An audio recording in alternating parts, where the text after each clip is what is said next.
Without insurance, do you know the out-of-pocket cost of a complete blood count test? No, ma'am, not immediately. Do you have a ballpark? I do not, ma'am.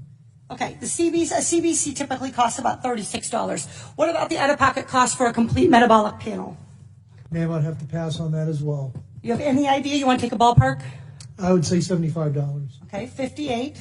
Getting closer. How about flu A? Ma'am, I would take a guess at about maybe 50. 43. This is like the Price is Right. Flu B? I would probably say 44. That's good.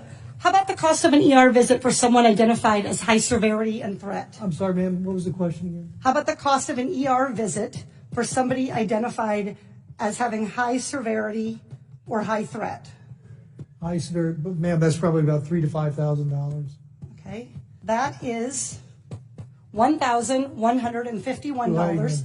This all totals up to $1,331. That's assuming they aren't kept in isolation. Isolation can add up for one family already, $4,000. And fear of these costs are going to keep people from being tested, from getting the care they need, and from keeping their communities safe. We live in a world where 40% of Americans cannot even afford a $400 unexpected expense. We live in a world where 33% of Americans put off medical treatment last year. And we have a $1,331 expense, conservatively, just for testing for the coronavirus. Dr. Redfield, do you want to know who has the coronavirus and who doesn't? Yes. Not just rich people, but everybody who might have the virus? All of America. Dr. Redfield, are you familiar with 42 CFR 71.30, excuse me? I literally communicated to your office last night and received confirmation that I was going to be asking you about 42 CFR 71.30. This provides the director may authorize payment for the care and treatment of individuals subject to medical exam, quarantine, isolation, and conditional release. That I know about, and my office did tell me that. I just didn't know the numbers, ma'am. That's Congresswoman. Great, so you're familiar. Dr. Redfield, will you commit to the CDC right now using that existing authority to pay for diagnostic testing free to every American regardless of insurance? Well, I can say that we're going to do everything to make sure everybody can get the care they need. Reclaiming my time. Dr. Redfield, you have the existing authority.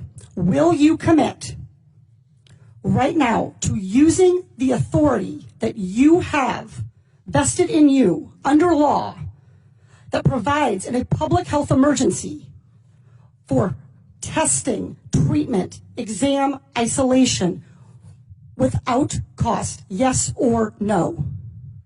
What I'm going to say is I'm going to review it in detail with CDC and the department. Reclaiming my time. Dr. Redfield, respectfully, I wrote you this letter along with my colleagues, Rosa DeLaura and Lauren Underwood, Congressman Underwood and Congressman DeLaura. We wrote you this letter 1 week ago. We quoted that existing authority to you, and we laid out this problem.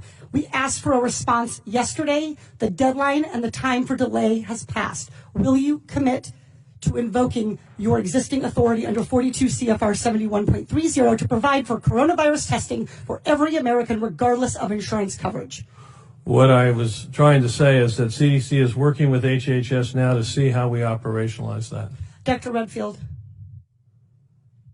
I hope that answer weighs heavily on you, because it is going to weigh very heavily on me and on every American family. Our intent is to make sure every American gets the care and treatment they need at this time of this major epidemic, and I'm currently working with HHS to see how to best operationalize it. Dr. Redfield, you don't need to do any work to operationalize. You need to make a commitment to the American people so they come in to get tested.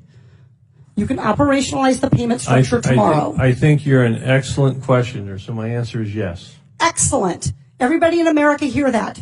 You are eligible to go get tested for coronavirus and have that covered regardless of insurance. Please, if you believe you have the illness, follow precautions. Call first. Do everything the CDC and Dr. Fauci, God bless you, for guiding Americans in this time. But do not let a lack of insurance worsen this crisis.